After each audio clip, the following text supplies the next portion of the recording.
दोनों आंखों के बीच में जो तीसरे नेत्र की मैं बात कर रहा हूं, वही जगह आज्ञा चक्र की है। इस आज्ञा के संबंध में थोड़ी बात समझ लेनी जरूरी है। जिन लोगों के जीवन में भी ये चक्र प्रारंभ नहीं होगा, वो हजार तरह की गुलामियों में बंधे रहेंगे, वो गुलाम ही रहेंगे। इस चक्र के बिना कोई स्वतंत्रता नहीं है। ये बहुत हैरानी की बात मालूम पड़ेगी, क्योंकि हमने बहुत तरह की स्वतंत्रताएं सुनी है, राजनीतिक, आर्थिक, कोई स्वतंत्रताएं वास्तविक नहीं है। क्योंकि जिस व्यक्ति का आज्ञा चक्र सक्रिय नहीं है, वो किसी न किसी तरह की गुलामी में रहेगा। एक गुलामी से छूटेगा, दूसरी में पड़ेगा, दूसरी से छूटेगा, तीसरी में पड़ेगा, वो गुलाम रहेगा ही। उसके पास मालिक होने का तो अभी चक्र ही नहीं है, जहां से मालिकियत की किरणें पैदा होती हैं। उसके पास संकल्प जैसी, विल जैसी कोई चीज ही नहीं है। वो अपने को आज्ञा दे सके ऐसी उसकी सामर्थ्य ही नहीं है, बल्कि उसके शरीर और उसकी इंद्रियां ही उसको आज्ञा दिए चली जाती। पेट कहता है भूख लगी तो उसको भूख लगती। काम वासना का बिंदु कहता है वासना जगी तो उसे वासना जगती। शरीर कहता है बीमार हूं तो वो बीमार हो जाता है। शरीर कहता है बूढ़ा हो गया तो वो बूढ़ा हो जाता है। शरीर आज्ञा देता है, आदमी आज्ञा मान के चलता रहता है। ये जो आज्ञा चक्र है, इसके जगते ही शरीर आज्ञा देना बंद कर देता है और आज्ञा लेना शुरू करता है। पूरा का पूरा आयोजन बदल जाता है और उल्टा हो जाता है। वैसा आदमी अगर खून बहते हुए खून को कह दे कि रुक जाओ, तो वो बहता हुआ खून रुक जाएगा। वैसा आदमी कह दे हृदय की धड़कन को कि ठहर जा, तो हृदय की धड़कन ठहर जाएगी। वैसा आदमी कहे अपनी नब्ज से कि मत चल, तो नब्ज चल ना सकेगी। वैसा आदमी अपने शरीर, अपने मन, अपनी इंद्रियों का मालिक हो जाता है। पर इस चक्र के बिना शुरू हुए मालिक नहीं होता।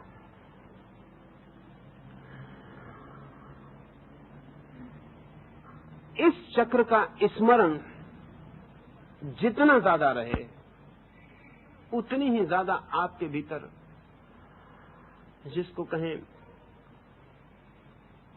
स्वयं की मालिकी पैदा होनी शुरू होती। आप गुलाम की जगह मालिक बनना शुरू होते।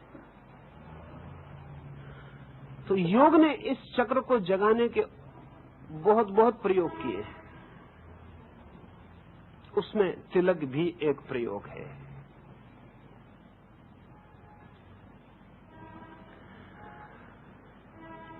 स्मरण पूर्वक अगर कोई 24 घंटे इस चक्र पर बार बार ध्यान को ले जाता रहे, और एक तिलक लगा हुआ है तो बार बार ध्यान जाएगा। तिलक के लगते ही वो स्थान पृथक हो गया, और बहुत सेंसिटिव स्थान है। अगर तिलक ठीक जगह लगा है तो आप हैरान होंगे कि आपको उसकी याद करनी ही पड़ेगी। वो बहुत संवेदनशील जगह है, संभवतः शरीर में सर्वाधिक संवेदनशील जगह है।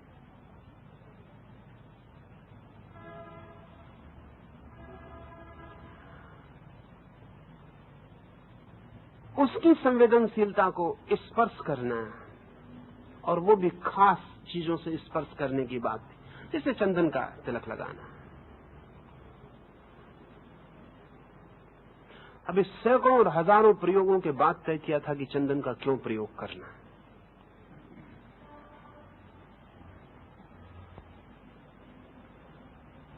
एक तरह की रेजोनेंस है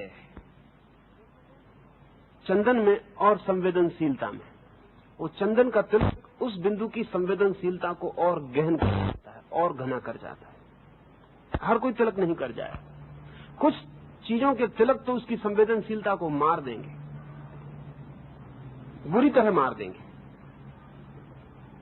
जैसे आज स्त्रियां टीका लगा रही हैं, बहुत से बाजारू हैं वो, उनकी कोई वैज्ञानिकता नहीं है, उनका योग से कोई लेना देना नहीं। वो बाजारू टीके नुकसान करेंगे। वो नुकसान करेंगे इसलिए कि वो सवाल यह है कि वो संवेदनशीलता को बढ़ाते हैं या घटाते हैं। अगर घटाते हैं संवेदनशीलता को तो नुकसान करेंगे, अगर बढ़ाते हैं तो फायदा करेंगे। और प्रत्येक चीज के अलग अलग परिणाम हैं। इस जगत में छोटे से फर्क से सारा फर्क पड़ता है। तो कुछ विशेष चीजें खोजी गई थी जिनका ही उपयोग किया जाए।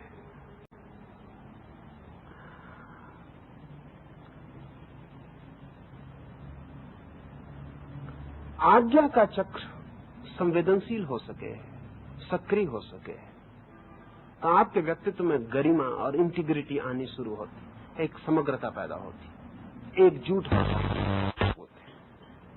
कोई चीज आपकी छुट्टी होती, खंड खंड नहीं अखंड हो जाती। संबंध में टीके के लिए भी पूछा है तो वो भी ख्याल ले लेना चाहिए। तिलक थोड़ा हटकर टीके का प्रयोग शुरू हुआ, विशेषकर स्त्रियों के लिए शुरू हुआ। उसका कारण वही था, लेकिन योग का ही अनुभव काम कर रहा था।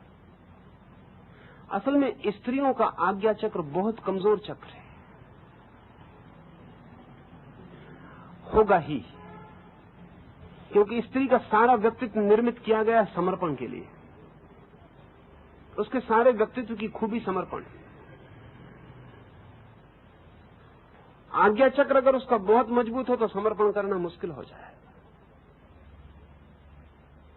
तो स्त्री के पास आज्ञा का चक्र बहुत कमजोर है, असाधारण रूप से कमजोर है। इसलिए स्त्री सदा ही किसी न किसी का सहारा मांगती रहेगी, वो किसी रूप में हो।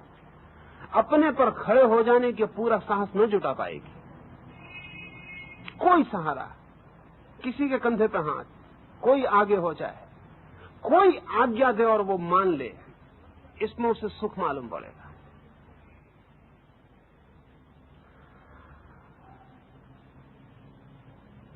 स्त्री के आज्ञा चक्र को सक्रिय बनाने की अकेली कोशिश इस मुल्क में हुई है और कहीं भी नहीं हुई है। और वो कोशिश इसलिए थी कि अगर स्त्री का आज्ञा चक्र सक्रिय नहीं होता है तो परलोक में उसकी कोई गति नहीं हो सकती, साधना में उसकी कोई गति नहीं हो सकती।